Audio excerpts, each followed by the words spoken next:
Hello and welcome to Geeky Bit. Today we're doing a tutorial on how to set up an SD card for the BlueSCSI. This first step is completely optional, but personally I've never had to do this, and that is formatting the micro SD card with the SD format tool. We start by opening up the SD formatting tool, and then we select overwrite format.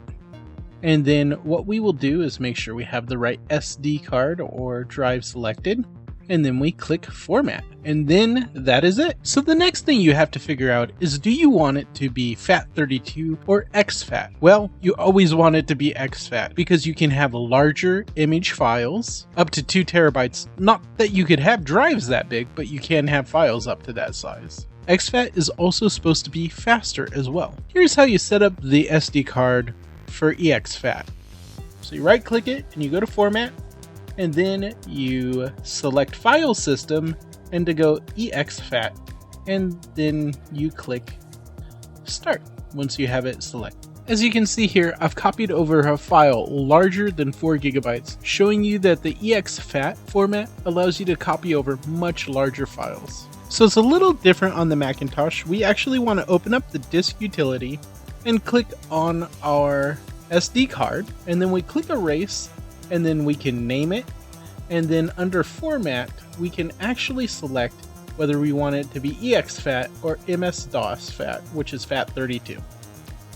And then when we're done with all of that, we just click erase, and then it formats it. So this next part is probably one of the most important parts to ensure that the BlueSCSI will read the disk image, and that is the naming format. Here is an example of both good and bad naming for the BlueSCSI. If you look at the first image with the check mark next to it, it has HD00_512 and space Mac hard drive, blah blah blah. The second one is not right at all. And the important thing to note, and the reason the first one's good, is because HD is what you always have to have. Then the first number denotes where it is in the SCSI chain. So you can have 0 through 6. The second 0 is for another thing. If you don't know what you're doing, leave it at 0. And then you have an underscore, which you need, and then 512 denotes the sectors. And then you have Mac HD. You should default it to 512, by the way. Now the other one has an out-of-bounds SCSI ID, doesn't even have HD, it's MD,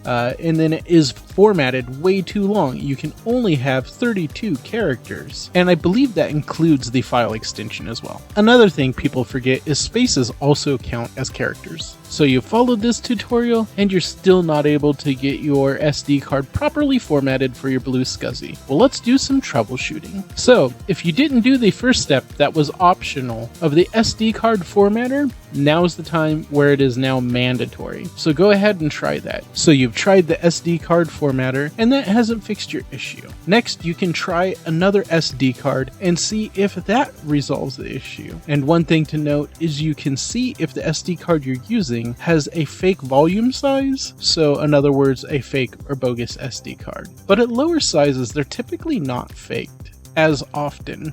So if you want more information or help, you can check out the Discord for Open Retro SCSI. There is a link in the description. I hope this video has gotten you well on your way to getting your BlueSCSI fully functional with an SD card. Thank you for watching.